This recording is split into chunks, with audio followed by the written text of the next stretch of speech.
Hello and welcome. This is Focus on Photography. 10 minutes or so of my photography tips for you, perhaps to help you to cope with what's going on in the world at the moment, with a few photo tips and a few photo challenges for you to share with your family and your friends. And hopefully, I won't be doing this for too long, but as a professional photographer, I have been for nearly 40 years. I haven't got a lot to do, perhaps until the end of April now, because my work diary just went completely blank like lots of other people's. I'm not a key worker, so also I don't have a lot of other skills, so there's not really a lot I can offer the world at the moment. So hopefully this will help you, as I say, to cope with things in a better way. Now, the tips I'm going to give you, the challenges, it doesn't matter what sort of camera you've got, it doesn't matter whether you've got yourself a posh digital SLR or mirrorless camera, or if you use a compact camera, or if, like most people these days, you just use a camera phone. They're very sophisticated, so all the stuff I give you, hopefully you'll be able to interpret in your way to use the way you want. I really want to just mention though, before we get on with today's session, that some of you are going to be thinking, well, I've heard this before from you, Phil, because I listened to your first two sessions. Yeah, indeed you did. Unfortunately, I had a slight mishap and I got myself a little bit confused, and I realised on the second one, once I posted it online, that everything was reversed. And that's because I was using an iPad, and I'm a bit new to that sort of technology, and I hadn't worked out that actually if you're using the screen side, then for some reason it sort of reverses everything in a mirror effect, and it just looked a bit weird to me. So we're going to start again. And the only excuse I can give you for that is, many years ago when I was an apprentice photographer, the 1980s, when I was starting 6-year apprenticeship, we used to use what we call plate cameras, which you probably now see in films, where a photographer's holding a cloak over their head and they have this camera they play around with and they can do the focus, and you were taking literally a piece of film,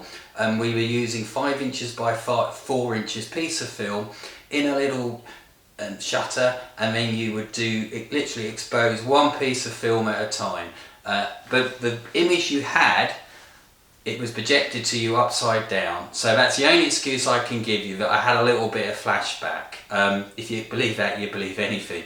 I'm just going a little bit senior. So we've all been limited to what we can do. Those of us who are isolating at home, we're allowed to go out for approximately 1 hour a day, and some of us will want to use that the best way we can. So we might take a camera with us while we're out walking the dog, doing a little bit of running, just getting the fresh air really. And photography is a great way to lose yourself in the moment and forget what's happening in the world. And it's also a great way to just test your creative juices really, get your creative juices flowing. So the first thing we spoke about was, we spoke about the art of using shadows in your pictures. Now, I don't want to get you confused when I say shadows. We're not talking silhouettes. We're going to talk about that a little bit later. A silhouette obviously is when you just literally have a cut out black shape against a background. Now we're talking about the shadow which is cast when the light is behind the subject, usually the sun. Imagine it's looking through trees, and then you see the shadows in front of you. Obviously you need a sunny day to do this, but we've had a few sunny days, and hopefully we'll have a few more sunny days as well. Why do we use shadows in photographs? Well, shadows will add interest for you. It makes otherwise everyday objects, it gives them a bit of depth to them, it brings them up, it makes them alive. Also, strong shadows, when they're produced by harsh sunlight, they can create some really creative patterns. And also, I tend to use shadows, in fact, when they're not so strong, to create space and depth within my photographs, so when people look at them, it sort of draws them in the eye. And you can also use shadows to frame a picture as well, to get a nice technique. Sometimes you can also use long lines of shadow to transform something quite simple into something which is a sort of graphic, a really strong graphic, quite bold, and it draws your attention to it. So they were the challenges I set for the first session we've done, and John, a few people sent pictures in thank you via Facebook. John sent me a great picture he'd taken which had some guitars, and in the foreground it has this superb CD from the band called The Shadows. If you don't know who The Shadows are, ask your mum. and it's a really great picture, John. The only thing I would say is though that you have to look at your background a little bit. It's a little bit cluttered and it's a little bit distracting for the graphic you're trying to get. Another slight improvement I'd do to tweak that picture, I would turn the guitar so it was based all on the tabletop there. Otherwise, really nice bold example, not quite a graphical type picture, but it certainly is a strong bold pattern. Well done. And I love this picture here from Karen. This picture of Karen's is a really nice picture, and well done, Karen, because it's of a tree. It shows us the majesty of the tree, and the other thing I love about it is the fact that, Karen, you've hidden yourself, so you stood in front of the tree. And one more thing, Karen, what you've done really well is you've really filmed the frame, and your composition, e.g. how we set the picture up and what it looks like in the camera, your composition is great. You've balanced it left and right, and you've got a nice bit of space at the top. So well done to both of you. There's a few of my pictures I took as shadows. This first picture here was a fun picture, and it's a picture of, I'm calling it the ghost of Mr. Blobby. Yeah, he's obviously lost weight a little bit, but it was taken on a pink tablecloth with dots on it, and there was a glass on the left hand side, and that's the shadow which is being poured across, projected across, beg your pardon, from behind the glass. The sun was on the left hand side as you look at it. And what I liked about this picture, by sipping the water a little bit, I'm going to say it's water, you can lower the level in the glass, and I sort of had his face. That's how I saw it anyway. The thing about photography is everyone sees things differently, doesn't they? There's also a picture here I took of shadow on a footbridge. It's on the foot treads going up over a footbridge. If you know Cambridge area, it's Bates Bike Bridge, and it's early morning light, and you can see how the cycle guttering has been this beautiful crisscross effect that's from the fencing there. And this is a mass group of glasses. Let's say I didn't take that home actually, I've cheated a little bit. That's one from a conference I was covering. But anyway, I like the effect there, and that's the sun. And occasionally, the thing with a bold shadow is it really makes a nice black and white or monochrome picture, which is quite easy to do on your phones and stuff.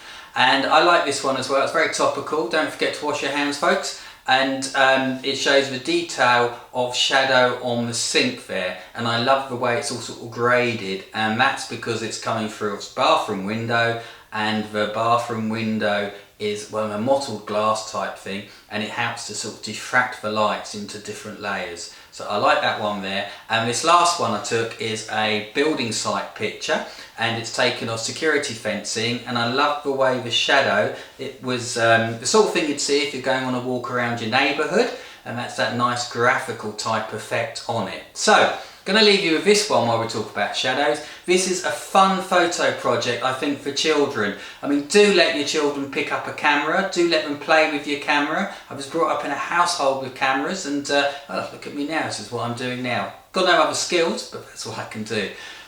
This is a really good project because it's a quick project. So if you've got children who haven't got that much sort of attention and they get bored, and why wouldn't you? They'd rather be doing other things. This time of year when there's sunshine, the sun's now in a position in the sky that when it's setting, it's going to project any trees or bushes outside your house or your flat, wherever you're living, and you'll sometimes get that nice shadowy dancing effect on the wall. And what's really good, I think, for young people, if they watch this shadow, and it literally, you get towards the end of the moment where the sun's going to disappear from your room, it literally only takes about 3 minutes. So you'll get from a large area, and then it gets a little bit smaller, and then you're left with nothing, but all the way through you get different shapes. And the great thing about leaves, of course, and things outside, it can also be actually, if you live near a place where you have vehicles driving past and the sun's bouncing off into your lounge, you get that same effect. But I love it because you're seeing stuff dancing all across your pictures. In this part of Focus on Photography, we're going to be focusing on colour. But before we move on to that, just want to give a quick mention to medical photographers working in not just the NHS but also a lot of other medical facilities and research setups around the UK and perhaps the world as we speak. Now, medical photographers are, in my experience, having in the past hosted a series of workshops for medical photographers at 6 different hospitals around the UK. the most skills of all photographers. War photographers, who of course are always in conflict zones, and they perhaps, if you want, hardcore photographers, definitely at this moment have been joined by medical photographers. And what does a medical photographer do? Well, a medical photographer tends to be working for consultants and researchers, and they will turn up and they will photograph bits of it's surgery which are going on. They'll be photographing patients, and their skill is the fact that they're consistent in what they do, whereas most of us photographers, we probably worked about 95% of our skill set. You know, if you're taking a picture, if you get it 95% there, that's right. But medical photographers, every time, 100%, 100%. And they have to do that because research and consultants will then be referring back the shots of patients and their surgery so they can see the progress taken of it. So along with all the people in the NHS, keep going, you're doing great work. Now, if like me you haven't really got any skills apart from your day skill and you're not a key worker, you need to know how to fill your time. And this is why we're doing these sessions, okay? So if you love photography or you're thinking of taking photography up, hopefully my 40 years experience will help you get on with it and sort stuff out. As I said in the previous one, it doesn't matter what sort of camera you've got because these skills are transferable across all cameras. If you're interested, this is the gear I use. I don't know if you can see it. It's quite a heavy bag. It's actually designed more for going on and off airports because it has special, I'll show you there, seeing as I picked it up, a security lock there, which customs can undo, and it stops people tampering with your bag. But obviously I'm not going to be going anywhere with it for a long time yet. But you don't need that sort of gear. You know, it's full of cameras and bits and pieces, but you don't need that at all. So I told you we were going to talk about colour, and that's what we're going to do. How to use colour in your photography. Most of all, an effect called pop, which is when you look at something and the colours jump out at you. And you can use that to grab people's attention. Now, a lot of people who use colours would be the big brands. You think of the budget airlines, you think of soft drinks. This is a well-known manufacturer, of course, of camera gear.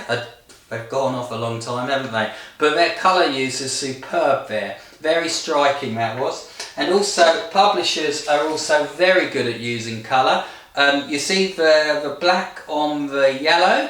That's the sort of stuff you're going to see around airports or hazard signs, and also white against black also works quite well.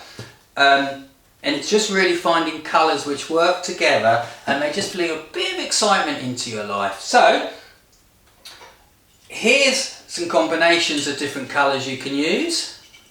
Yeah, 2 colours work really well. Occasionally you can use 3 colours, will work together. Back to that one there. Or 2 colours again. Black, as I say, is always quite, not technically a colour of course, black and white, but for this case we're going to use it one. The trick is not to use too many colours. Now if you look at a deck chair, if you see how a deck chair is done with all the multicolours on it, it's actually organised in such a way generally. If you look at a circus and the way the colours done around a circus or a fairground, for example, it's actually a lot of thought's gone into that arrangement, and it's not just this mass of different colours thrown in. It's all thought about how the colours work to work on your brain. So I'd say tend to stick to 3 colours or 2, 3 maximum, because it's very effective and eye-catching if you can work like that. And as I say, limit the number of colours you're using in a photograph as well. So here's a quick shot I took outside the back of my man cave here, literally a few minutes ago. And if you look at it, you'll find in the foreground you have this nice little pattern, and they're very complementary of each other colours. And in the background you have the reddish and the limey yellow colour, or greeny, depending on your eyes are working, I guess. And that's quite a nice use of colour because they're bold splashes, but you haven't got lots and lots of them around.